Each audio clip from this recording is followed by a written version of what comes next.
تشبه بالنساء، تفاهة، شتيمة بالأم في آخر الفيديو. شوفوا واحكموا بنفسكم. بقولك هاتي 5 جنيه.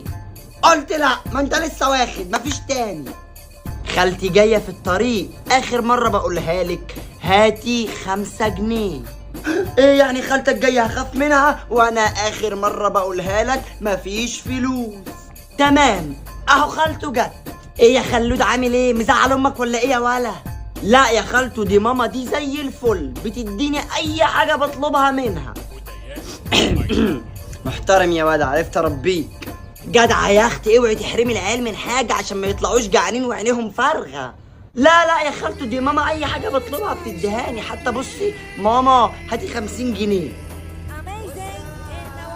يا تربيه وسخه يا ابن الوسخه، اجيبها له منين ده؟